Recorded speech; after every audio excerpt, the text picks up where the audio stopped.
ഈശോ മിശിഹായ്ക്ക് സ്തുതിയായിരിക്കട്ടെ. പ്രിയപ്പെട്ട മക്കളെ, കഴിഞ്ഞ ആഴ്ച ഞാനൊരു ടാസ്കൊക്കെ തന്നാ വിട്ടതല്ലേ? നിങ്ങൾ ഓരോ കാര്യങ്ങളും ചെയ്യുന്നതിന് മുൻപ് മനസ്സിൽ ഉയർന്നു വരുന്ന മനസ്സാക്ഷിയുടെ സ്വരത്തിന് ശ്രദ്ധ കൊടുക്കാൻ. ഇത് നിർത്തരുത്, തുടരണം. ഓരോ കാര്യം ചെയ്യുന്നതിന് മുൻപും ബോധപൂർവം ഉള്ളിൽ നിന്നും ഉണ്ടാവുന്ന ആ ശബ്ദത്തിന് ഒന്ന് ചെവി കൊടുത്തേ. അങ്ങനെ നമ്മുടെ മനസ്സാക്ഷിയുടെ സ്വരം നമ്മുടെ ഉള്ളിൽ വളരെ വ്യക്തമായിട്ട് നമുക്ക് കേൾക്കാൻ പറ്റും, തീരുമാനങ്ങൾ എടുക്കാൻ പറ്റും. ഇനി എപ്പോഴും കേൾക്കുന്ന സ്വരം നമുക്ക് ഇഷ്ടകരമാവണമെന്ന് ഒരു നിർബന്ധവും ഇല്ല. നമ്മുടെ ഓരോരുത്തരുടെയും ജീവിത സാഹചര്യങ്ങൾക്കനുസരിച്ച്, ഇഷ്ടാനിഷ്ടങ്ങൾക്കനുസരിച്ച് ചിലപ്പോഴുമല്ല പലപ്പോഴും ആ സ്വരം ചിലപ്പോൾ നമുക്ക് ഇഷ്ടകരമല്ലാത്ത കാര്യങ്ങൾ പറയും.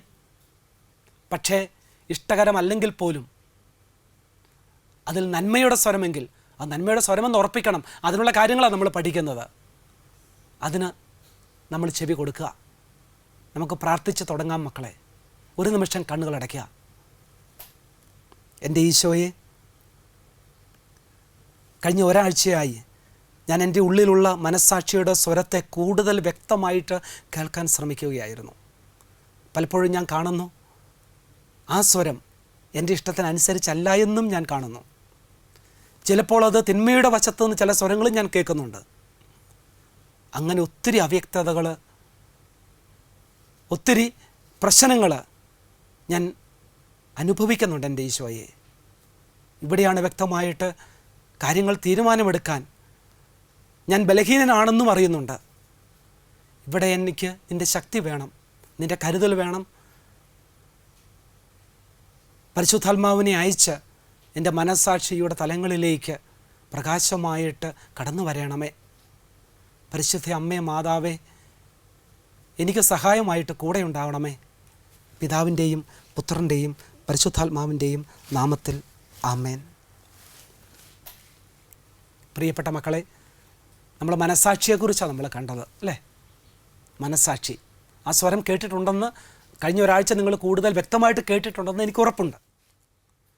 മനസ്സാക്ഷിയെക്കുറിച്ച് രണ്ടാം വത്തിക്കാൻ കൗൺസിൽ മതസ്വാതന്ത്ര്യത്തെക്കുറിച്ചുള്ള ഡിക്രി 3-ാമത്തെ ഖണ്ഡികയിൽ ഇങ്ങനെ പറയുന്നുണ്ട്: മനുഷ്യനെ സംബന്ധിച്ചിടത്തോളം സ്വന്തം മനസ്സാക്ഷി മുഖേനയാണ് അവൻ ദൈവിക നിയമമനുസരിച്ചുള്ള കടമകൾ കണ്ടറിഞ്ഞ് അംഗീകരിക്കുന്നത്. മനസ്സാക്ഷി അനുസരിച്ച എല്ലാ കാര്യത്തിലും ഈ മനസ്സാക്ഷിയെ അനുസരിക്കാൻ മനുഷ്യന് കടമയുണ്ട്. അവൻ്റെ അന്തിമ ലക്ഷ്യമായി ദൈവത്തിൽ എത്തിച്ചേരാൻ ഇത് ആവശ്യമാണ്. കാരണം മനസ്സാക്ഷിയുടെ സ്വരം കേട്ട് അതിനെ അവൻ്റെ സ്വാതന്ത്ര്യത്തിൽ സ്വീകരിച്ചു വേണം അവൻ അങ്ങനെ ചെയ്യാനായിട്ട്. പക്ഷേ ഇത് ആരെയും നിർബന്ധിക്കാൻ പാടില്ല. സഭ അത് വളരെ വ്യക്തമായിട്ട് പറയുന്നുണ്ട്. നിർബന്ധിച്ചല്ല. അതുപോലെ തന്നെ സ്വന്തം മനസ്സാക്ഷിക്കനുസരിച്ച് പ്രവർത്തിക്കുന്നതിൽ നിന്ന് ആരെയും തടയാൻ പാടില്ല. മനസ്സാക്ഷിയുടെ സ്വാതന്ത്ര്യം ഉണ്ടാവണം. ആ സ്വാതന്ത്ര്യം പക്ഷേ ആരൊക്കെ ചിലപ്പോൾ എന്നെ തടവിലിട്ടെന്ന് പറഞ്ഞാൽ പോലും, എൻ്റെ കൈകൾ ബന്ധിച്ചെന്ന് പറഞ്ഞാൽ പോലും എൻ്റെ മനസ്സാക്ഷിയെ സ്വതന്ത്രമായിട്ട് എനിക്ക് സൂക്ഷിക്കാൻ പറ്റും. വിക്ടർ ഫ്രാങ്കലിൻ്റെ എക്സാമ്പിളിൽ നിന്ന് നമ്മൾ കഴിഞ്ഞ ആഴ്ച നമ്മളത് കണ്ടതാണ്.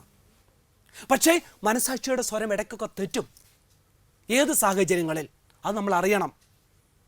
ഒന്ന്, സ്വാർത്ഥതയുടെ സ്വാധീനം. എൻ്റെ കാര്യം.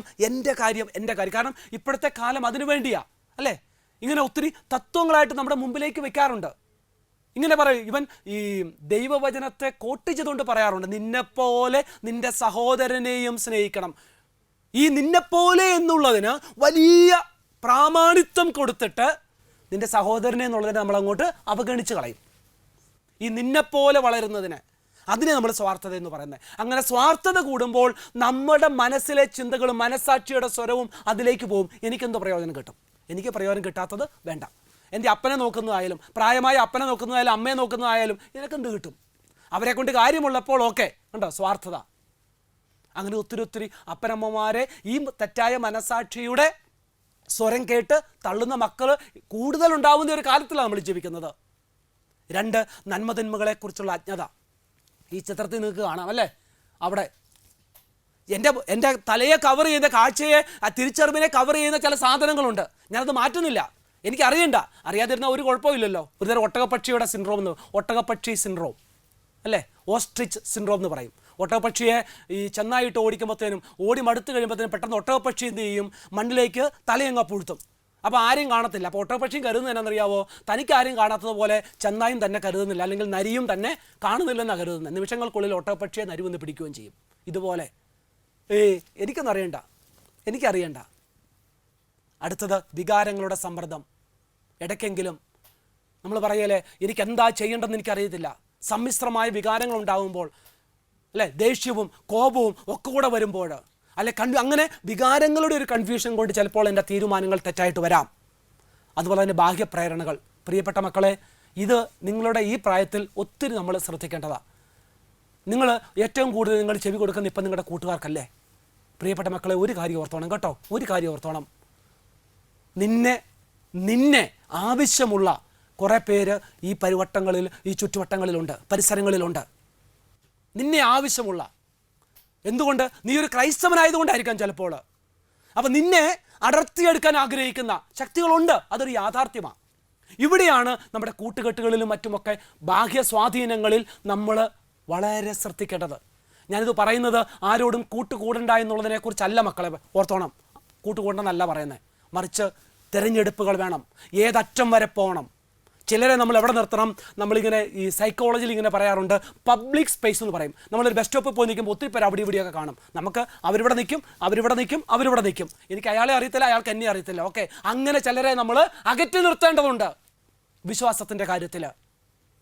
രണ്ടാമത്തെ നമ്മൾ സോഷ്യൽ സ്പേസ് എന്ന് പറയും. എനിക്ക് നിന്നെ അറിയാം, എനിക്ക് നിന്നെ അറിയാം, അത്ര മതി. ഓക്കെ, സോഷ്യൽ സ്പേസ് ചിലരെ അങ്ങനെ നിർത്തണം.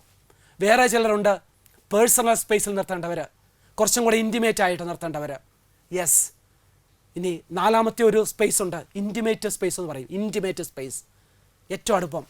എൻ്റെ ഇപ്പോൾ നിങ്ങളുടെ തലത്തിൽ അത് നിങ്ങളുടെ പേരൻസ്, നിങ്ങളുടെ ബ്രദേഴ്സും നിങ്ങളുടെ സിസ്റ്റേഴ്സും, അല്ലെങ്കിൽ നിങ്ങളുടെ ഏറ്റവും അടുത്ത ഒരു വൃന്ദമെന്ന് പറയുന്നത്. വിശ്വാസത്തിൻ്റെ കാര്യത്തിലും അതുപോലെ തന്നെ പ്രിയപ്പെട്ട മക്കളെ. അപ്പം ഓരോരുത്തരോടും ഇടപഴകേണ്ടത് ഏത് തലത്തിലും നമ്മൾ ചിന്തിക്കണം. ബാഹ്യസ്വാധീനങ്ങൾ, ബാഹ്യപ്രേരണകൾ. അപ്പോൾ ഇങ്ങനെ നമുക്ക് മനസാക്ഷി തെറ്റിപ്പോവാം, തെറ്റാനുള്ള സാധ്യതയുണ്ട്. നമ്മൾ വളരെ ശ്രദ്ധിക്കണം പ്രിയപ്പെട്ട മക്കളെ. അതുപോലെ തന്നെ മനസാക്ഷികൾ എല്ലാം നല്ല മനസാക്ഷി നമുക്ക് പറയാൻ പറ്റില്ല. ഇവിടെയാണ് കൺഫ്യൂഷൻ വരുന്നത്. പലതരം മനസാക്ഷികളുണ്ട്.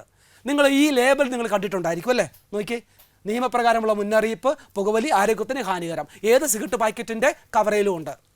അല്ലെങ്കിൽ മദ്യപാനം ആപത്ത്, ഏത് മദ്യക്കുപ്പിയുടെ പുറത്തുമുണ്ട്.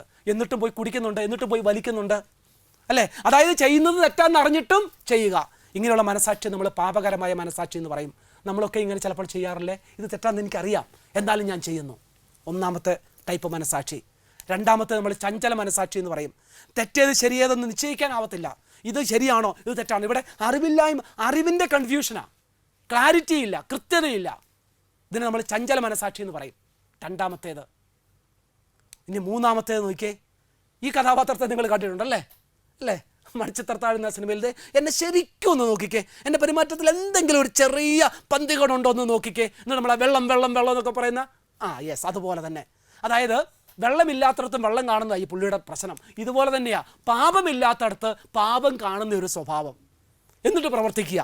ഇവയെ നമ്മൾ സംശയ മനസാക്ഷി എന്ന് പറയും. നിസ്സാര തെറ്റുകൾ പോലും വലിയ കുറ്റങ്ങളായിട്ട് കാണും. പക്ഷേ ഇതിനൊരു പോസിറ്റീവ് വശമുണ്ട് കേട്ടോ. ചില വിശുദ്ധരെങ്കിലുമൊക്കെ ഇങ്ങനെ കരുതിയിരുന്നവരാണ്, ചെറിയ തെറ്റുകൾ പോലും, എന്നിട്ട് ഒത്തിരി അതിനെ ഓർത്ത് വേദനിച്ചവരുണ്ട്. പക്ഷെ അതും ഒരു പൂർണ്ണ മനസാക്ഷി നമുക്ക് പറയാൻ പറ്റില്ല. അതൊരു നമ്മൾ പറയല്ലേ, ഒരു മനസാക്ഷിയുടെ തലത്തിലൊരു ശൈശവാവസ്ഥ എന്ന് വേണേൽ പറയാം. ഇനി അടുത്തത് വളരെ അപകടകരമായ ഒന്നുണ്ട്, ലാഘവ മനസാക്ഷി. വലിയ തെറ്റുകളെപ്പോലും നിസ്സാരമായി കാണുന്നു. ഈ ചിത്രം നിങ്ങൾക്ക് പരിചിതമാണ്. ജോർജ് ഫ്ലോയിഡ് എന്ന കറുത്ത വംശജനെ ശ്വാസം മുട്ടിച്ചു കൊല്ലുന്ന ഈ പോലീസ് ഉദ്യോഗസ്ഥൻ. ഈ കഴിഞ്ഞ ദിവസങ്ങളിൽ അദ്ദേഹത്തിന് 22 വർഷത്തോളം തടവ് ശിക്ഷ കോടതി വിധിച്ചിട്ടുണ്ട്, പ്രാഥമിക കോടതി. ഇദ്ദേഹം ഇത് ചെയ്തത് ഞാൻ നിയമം സംരക്ഷിക്കുകയല്ലേ, അപ്പോൾ ഇവനെ ഇങ്ങനെ ശ്വാസം മുട്ടിച്ചാലും കുഴപ്പമില്ല, ഇവനെ കൊന്നാലും കുഴപ്പമില്ല. വളരെ അപകടകരമായ മനസാക്ഷി. അഞ്ചാമത്തേത് ഉത്തമ മനസാക്ഷി. എല്ലാ കാര്യങ്ങളിലും വസ്തുനിഷ്ഠമായ മാനദണ്ഡങ്ങൾക്കനുസരിച്ച് തീരുമാനങ്ങൾ എടുക്കുന്നു. ആ തീരുമാനം അതിൻ്റെ പൂർണ്ണതയിൽ നിറവേറ്റുക. പരിശുദ്ധ അമ്മ ഇത് ഏറ്റവും നല്ല എക്സാമ്പിളാണ്. ആ മംഗളവാർത്തയുടെ സമയത്ത് പല കാര്യങ്ങളും മനസ്സിലായില്ല. അമ്മ ചോദിക്കുന്നുണ്ട്, എനിക്കൊന്നും മനസ്സിലാവുന്നില്ല. അപ്പം ദൈവദൂതൻ പറയുന്നുണ്ട്, ഓക്കെ, പരിശുദ്ധാത്മാവ് നിൻ്റെ മേൽ വരും, ആത്മാവ് നിൻ്റെ മേൽ വരും. അവൾക്ക് എന്നിട്ടും മനസ്സിലാവുന്നില്ല. അവസാനം അപ്പം സംശയമുണ്ടാവുന്നു. സംശയം നിവർത്തിക്കാൻ ചോദ്യങ്ങൾ ചോദിക്കുന്നു. എന്നിട്ടും മനസ്സിലാവുന്നില്ലെങ്കിൽ അവൾ പറഞ്ഞൊരു മറുപടിയുണ്ട്, അവിടുത്തെ ഹിതം നിറവേറട്ടെ, തമ്പുരാൻ്റെ ഹിതം നിറവേറട്ടെ. ഉത്തമ മനസാക്ഷി. നമ്മൾ ഈ ഉത്തമ മനസാക്ഷിയിലേക്ക് വേണം പ്രിയപ്പെട്ട മക്കളെ നമ്മൾ എത്താൻ. ഇത് എന്നെ എല്ലാ മഴയിൽ നിന്നും എല്ലാ വിരുദ്ധമായ അനുഭവങ്ങളിലും എന്നെ സംരക്ഷിക്കുന്ന എൻ്റെ സംരക്ഷകനാണ് ഉത്തമ മനസാക്ഷി. ഈ ഉത്തമ മനസാക്ഷി രൂപീകരണം എന്ന് പറയുന്നത് ഇത് മനസാക്ഷി ജന്മസിദ്ധമാണ്. ഉദാഹരണത്തിന് ഈ കുരങ്ങൻ കുഞ്ഞിന് ചാടുക, മരത്താൽ ചാടുക എന്ന് പറയുന്നത് ജന്മസിദ്ധമാണ്. പക്ഷേ നന്നായിട്ട് ചാടണമെങ്കിൽ കുരങ്ങൻ കുഞ്ഞു പോലും എന്ത് ചെയ്യണം? പ്രാക്ടീസ് ചെയ്യണം. ഇതുപോലെയാണ് ഉത്തമ മനസാക്ഷി പരിശീലനം കൊണ്ട് ഉണ്ടാവേണ്ടതാണ്. കാരണം എന്താണെന്നറിയാമോ മക്കളെ? പൗലോസ്ലീഹ പറയുന്ന പോലെ ഇച്ഛിക്കുന്ന നന്മയല്ല, ഇച്ഛിക്കാത്ത തിന്മയാണ്. ഞാൻ നന്മയിലേക്ക് ഞാൻ ഇങ്ങനെ നോക്കാനാണ് ഞാൻ ആഗ്രഹിക്കുന്നത്. കണ്ടോ, നന്മയിലേക്ക് നോക്കാനാണ് ഞാൻ ആഗ്രഹിക്കുന്നത്, നന്മ ചെയ്യാൻ ആഗ്രഹിക്കുന്നത്. പക്ഷേ ഞാൻ ചെയ്യുന്നത് എന്താ? ഇച്ഛിക്കാത്ത തിന്മയാണ്. ഇതെൻ്റെ ഉള്ളിലുണ്ട്, മനുഷ്യനായിട്ടുണ്ട്. അങ്ങനെ ഈ മനസാക്ഷി ഇങ്ങനെ ഒരു അപകടാവസ്ഥ ഉള്ളതുകൊണ്ട് നല്ല മനസാക്ഷി നമ്മൾ രൂപപ്പെടുത്തിയെടുക്കണം. അതിനു വേണ്ടിയിട്ട് നമുക്ക് 4 കാര്യങ്ങൾ, 4 സ്വാധീനങ്ങൾ. ഒന്ന്, ജീവിത സാഹചര്യങ്ങൾ നമ്മളെ സ്വാധീനിക്കാം, നമ്മളായിരിക്കുന്ന സ്വാധീനം അനുസരിച്ച്. സാമൂഹ്യ വ്യവസ്ഥിതി നമ്മളെ സ്വാധീനിക്കാം. വിദ്യാഭ്യാസം, മതം, നമ്മൾ വിശ്വസിക്കുന്ന മതത്തിൻ്റെ വീക്ഷണങ്ങൾ, അല്ലേ? ചിലപ്പോൾ ചില മതം നിന്നോട് പറയാം, നീ പോയി ദൈവത്തിന് വേണ്ടി കൊല്ലുന്ന ആൾക്കാരുണ്ട്. കാരണം എന്നാ? എന്നോട് എൻ്റെ മതം പറയുന്നതുകൊണ്ട്. അവിടെ കൊല്ലുന്നത് മനസാക്ഷി തെറ്റായിട്ട് പറയുന്നില്ല. അതുപോലെ തന്നെ നിയമങ്ങൾ. അപ്പം ഇങ്ങനെയുള്ള സ്വാധീനങ്ങളുണ്ടാവാം മക്കളെ. അപ്പോൾ എൻ്റെ മനസാക്ഷി എന്തൊക്കെ സ്വാധീനിക്കുന്നു, ആ സ്വാധീനങ്ങൾ പോലും നല്ലതും ചീത്തയുമുണ്ട്. ആ തിരിച്ചറിവുണ്ടാവണം. അങ്ങനെ ഉത്തമ മനസാക്ഷി രൂപീകരിക്കുമ്പോൾ 4 കാര്യങ്ങൾ നമ്മൾ ശ്രദ്ധിക്കണം. ഒന്ന്, നന്മതിന്മകളെക്കുറിച്ച് വ്യക്തമായ അറിവുണ്ടാവണം. എൻ്റെ കോൺസെപ്റ്റുകളല്ല കേട്ടോ, എൻ്റെ ആഗ്രഹങ്ങളല്ല. നന്മ എന്ത്, തിന്മ എന്താണെന്ന് വസ്തുനിഷ്ഠമായിട്ട് നമുക്ക് തിരിച്ചറിയാനായിട്ട് പറ്റണം. എൻ്റെ സുഖത്തിന് വേണ്ടിയുള്ള നന്മകളല്ല. 2 വ്യക്തമായ തീരുമാനങ്ങൾ എടുക്കണം. ചഞ്ചല മനസാക്ഷി അങ്ങോട്ടും ആടി ഇങ്ങോട്ടും ആടി നിൽക്കരുത്. തീരുമാനങ്ങൾ എടുക്കുന്ന തീരുമാനങ്ങളായിരിക്കണം. അത് നന്മയുടെ വശത്തു നിന്നുള്ള തീരുമാനങ്ങളായിരിക്കണം. ഇനി നന്മ എന്താണെന്ന് നമ്മൾ മുൻ ക്ലാസ്സുകളിൽ നമ്മൾ കണ്ടതാ. എൻ്റെ ലക്ഷ്യമായ ദൈവത്തിലെത്തുക, അതിലേക്ക് എന്നെ നയിക്കുന്നതായിരിക്കണം. ആ ഒരു കാര്യം മാത്രം നമ്മൾ ഓർത്താൽ മതി. സ്വാതന്ത്ര്യം സംരക്ഷിക്കണം, ആരാലും നിർബന്ധിക്കപ്പെട്ടല്ല ചെയ്യേണ്ടത്. അതുപോലെ തന്നെ ഇതിന് പരിശുദ്ധാത്മാവിൻ്റെ സഹായം തേടണം. അപ്പോൾ ഇങ്ങനെ ഉത്തമ മനസാക്ഷി രൂപീകരിക്കാൻ നമ്മളെ സഹായിക്കാൻ ഏറ്റവും ഒന്നാമതായിട്ട് തമ്പുരാൻ നമുക്ക് വലിയ ദാനം തന്നിട്ടുണ്ട്, ദൈവവചനം. സങ്കീർത്തകൻ 119 അധ്യായം 105 വാക്യം പറയുന്നു, അങ്ങയുടെ വചനം എൻ്റെ പാദങ്ങൾക്ക് വിളക്കും പാതയിൽ പ്രകാശവുമാണ്. എനിക്ക് കൺഫ്യൂഷൻ ഉണ്ടാകുമ്പോൾ ദൈവവചനം എടുത്ത് വായിക്കുക. ദൈവവചനത്തിലൂടെ തമ്പുരാൻ എന്നോട് സംസാരിക്കും. വചനാധിഷ്ഠിതമായ സമീപനം, ദൈവകൽപ്പനകൾ, സുവിശേഷങ്ങൾ, ഈശോയുടെ പ്രബോധനങ്ങൾ, ലേഖനങ്ങളിലെ അപ്പസ്തോലന്മാരുടെ അനുശാസനങ്ങൾ, ഇതൊക്കെ നമ്മുടെ മനസാക്ഷിയുടെ ഉത്തമ രൂപീകരണത്തിന് നമ്മളെ സഹായിക്കും. രണ്ടാമത്തേത്, പ്രിയപ്പെട്ട മക്കളെ, സഭാപ്രബോധനങ്ങൾ, ദൈവിക നിയമങ്ങളെ ഇന്നത്തെ കാലത്തിൻ്റെ യാഥാർത്ഥ്യത്തിനനുസരിച്ച് വിശദീകരിക്കുന്നത് സഭയാണ്. 2-ാം വത്തിക്കാൻ കൗൺസിലിൻ്റെ പ്രമാണരേഖകൾ, തിരുസഭയുടെ കൽപ്പനകൾ, കത്തോലിക്ക സഭയുടെ മതബോധന ഗ്രന്ഥം, അതുപോലെ തന്നെ മാർപ്പാപ്പന്മാരുടെ ചാക്രിക ലേഖനങ്ങൾ, ഇതൊക്കെയും നമ്മളെ ഉത്തമ മനസാക്ഷി രൂപീകരണത്തിലേക്ക് സഹായിക്കുന്നതാണ്. അറിവുണ്ടാവണം, നന്മതിന്മകളെ തിരിച്ചറിയാൻ പറ്റണം. അതുപോലെ തന്നെ പരിശുദ്ധാത്മാവിൻ്റെ പ്രചോദനം ഉണ്ടാവണം. എൻ്റെ മനസാക്ഷിയും പരിശുദ്ധാത്മാവിനെ പ്രചോദനമായി എനിക്ക് സാക്ഷ്യം നൽകുന്നുവെന്ന് പൗലോസ്ലീഹ തൻ്റെ ഇടത്തോടെ പറയുക. എൻ്റെ മനസാക്ഷി എനിക്ക് സാക്ഷ്യം നൽകുന്നു. മനസാക്ഷിയെ നന്മയും നിലനിർത്തണം. മാമോദീസായിലൂടെയും തൈലാഭിഷേകത്തിലൂടെയും എനിക്ക് ആത്മീയ ജന്മം നൽകുന്ന, ക്രിസ്ത്യാനിയാക്കി മാറ്റുന്ന, ക്രിസ്തീയ വ്യക്തിത്വത്തിലേക്ക് രൂപപ്പെടുത്തുന്ന പരിശുദ്ധാത്മാവ് പ്രത്യേക സഹായം. ആ സഹായത്തിനായി പ്രാർത്ഥനയിലൂടെ നമ്മൾ മുമ്പോട്ട് പോകണം പ്രിയപ്പെട്ട മക്കളെ. എങ്കിൽ ഉത്തമ മനസാക്ഷി രൂപീകരണത്തിന് 3 വാക്യങ്ങൾ. നിങ്ങൾ വാക്കാലോ പ്രവൃത്തിയാലോ എന്ത് ചെയ്താലും അതെല്ലാം കർത്താവായ യേശു വഴി പിതാവായ ദൈവത്തിന് കൃതജ്ഞത അർപ്പിച്ചുകൊണ്ട് അവൻ്റെ നാമത്തിൽ ചെയ്യുവൻ. തമ്പുരാൻ്റെ നാമത്തിൽ ചെയ്യുവൻ. കൊളോസോസ് 3:17. നിങ്ങളുടെ ജോലി എന്തു തന്നെയായിരുന്നാലും മനുഷ്യനെയല്ല ദൈവത്തെ സേവിക്കുന്നത് പോലെ ചെയ്യണം. നിങ്ങൾക്ക് പ്രതിഫലമായി കർത്താവിൽ നിന്ന് അതൊക്കെ ലഭിച്ചുകൊള്ളും. 2-ാമത്തേത്, അപ്പം ദൈവത്തിന് വേണ്ടി ചെയ്യണം, അവൻ്റെ നാമത്തിൽ ചെയ്യണം, അവൻ്റെ പ്രതിഫലം പ്രതീക്ഷ ചെയ്യണം. മറ്റുള്ളവർ നിങ്ങൾക്ക് എന്ത് ചെയ്തു തരണമെന്ന് നിങ്ങൾ ആഗ്രഹിക്കുന്നതെല്ലാം നിങ്ങൾ അവർക്ക് ചെയ്യുവൻ. ഇതാണ് നിയമവും പ്രവാചകവരം. 3-ാമത്തെ വചനം മത്തായി 7:12. അതായത് മറ്റുള്ളവർ ചെയ്യണമെന്ന് നിങ്ങൾ ആഗ്രഹിക്കുന്ന അവർക്ക് ചെയ്തു കൊടുക്കുക. ആർക്ക് വേണ്ടി? തമ്പുരാന് വേണ്ടി. പ്രതിഫലം അവർ തരില്ല. ആര് തരും? ദൈവം തരും. അതോട് ചേർത്ത് 3 അമൂല്യ സൂത്രങ്ങൾ കൂടെ പറഞ്ഞ് നമ്മൾ ഇന്നത്തെ സെഷൻ നമ്മൾ അവസാനിപ്പിക്കുക പ്രിയപ്പെട്ട മക്കളെ. എപ്പോഴും ശരിയായിട്ടുള്ളത് ചെയ്യണം. ശരി എന്താ? നന്മയുടെ വഴിയെ എന്നെ നടത്തുന്നത്. നന്മ എന്താ? എൻ്റെ ദൈവം. എപ്പോഴും ചെയ്യാവുന്നതിൻ്റെ പരമാവധി നന്മ ചെയ്യുക. 3, മറ്റുള്ളവർ നിങ്ങൾക്ക് ചെയ്യണമെന്ന് നിങ്ങൾ ആഗ്രഹിക്കുന്നത് പോലെ അവർക്ക് ചെയ്യുക. ഞാൻ ഒരു പടി കൂടെ കടത്തി പറയാം. മറ്റുള്ളവർ നിങ്ങൾക്ക് ചെയ്യണമെന്ന് നിങ്ങൾ എന്താഗ്രഹിക്കുന്നോ അതിൽ നിന്നും ഒരു പടി കൂടെ അങ്ങോട്ട് എക്സ്ട്രാ ചെയ്ത് കൊടുത്തേ. Extra mile. അതല്ലേ 1 മൈൽ നടക്കാൻ പറഞ്ഞാൽ ഇരട്ടി നടക്കാൻ കർത്താവ് പറഞ്ഞത്. അതാ ക്രിസ്ത്യാനി എന്ന് പറയുന്നത്. അത് ക്രിസ്ത്യാനിയുടെ തനത് വ്യക്തിത്വം. പ്രിയപ്പെട്ട മക്കളെ, ഒരു നിമിഷം നമുക്ക് കണ്ണുകൾ അടയ്ക്കാം. ഈശോയെ, തീരുമാനങ്ങൾ എടുക്കുക എളുപ്പമല്ലെന്ന് ഞാൻ അറിയുന്നു. ബുദ്ധിമുട്ടുകൾ നിറഞ്ഞതാണ്. പക്ഷേ ഈ ബുദ്ധിമുട്ടുകളിൽ എന്നെ ബലപ്പെടുത്തുന്നത് അങ്ങാണല്ലോ. അവിടുത്തെ കരുതലാണല്ലോ, അവിടുത്തെ കൈകളാണല്ലോ എന്നെ ശക്തിപ്പെടുത്തുന്നത്. ആ കരങ്ങൾ എൻ്റെ കൂടെ ഉണ്ടാവണമേ എൻ്റെ ഈശോയെ. സാന്നിധ്യമായിട്ടും പ്രകാശമായിട്ടും തിരിച്ചറിവായിട്ടും എൻ്റെ കൂടെ ഉണ്ടാവണമേ.